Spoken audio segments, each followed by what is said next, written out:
இதுதான் தர்பூசணி. தர்பூசணியில் வந்து நம்ம காய் அன்றைக்கி வச்சுருந்தோம் பார்த்திங்களா, அந்த காயை வந்து ஆட்டுக்குட்டி உள்ளே வந்து அந்த காயில் மிதித்து அந்த காய் செடி எல்லாமே போச்சு.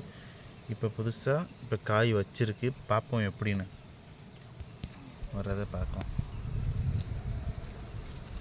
அப்படியே உள்ளே வந்தோம்னா சக்கரவள்ளி கிழங்கு எல்லாமே நல்லா கிளறு வச்சு நல்லா பெருசாகிடுச்சு. கிழங்கு எல்லாமே நல்லா பெருசாகிடுச்சு. உள்ளுக தூர் பாருங்கள், நல்லா கொழுந்து வச்சு நல்லா இருக்குது எல்லாமே. சப்போட்டா உங்களுக்கு ஒன்று காட்டுறேன் பாருங்கள் மக்களே. தோட்டத்தில் இது வச்சுருந்துருக்கீங்க சக்கரவள்ளி கிழங்கு, எல்லாமே சக்கரவள்ளி கிழங்கு. இங்கே முத்து சோளத்தை பார்த்தீங்களா, முத்து சோளம் நல்ல பெருசாக வந்துருச்சு. இதுதான் முத்து சோளம்.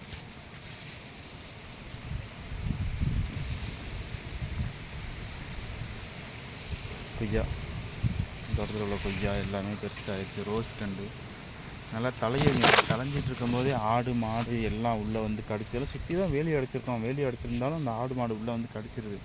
இங்கே நிறையா பூ வச்சுருந்து இந்த பக்கத்து தோட்டத்தில் உள்ள ஆட்டுக்காரங்க உள்ளே விட்டு அந்த தோட்டத்தில் உள்ள ஆடு செடி எல்லாத்தையும் பறிச்சிருச்சு. இங்கே வருங்க சோளம், முத்து சோளம், மாங்கண்டு, மாமரம், இங்கே வாழை.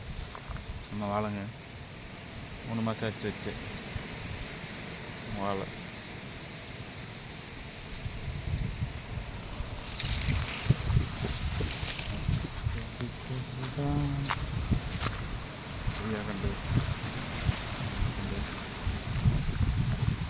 கொய்யா காற்றை பாருங்கள், அப்படியே ஜில்லுன்னு அடிக்குது பாருங்கள் காற்று.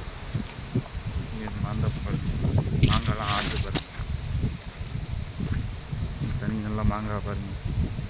நிறையா மாங்காய் கிடைக்கா, எல்லாமே தோட்டத்தில் நிறையா மாங்காய்.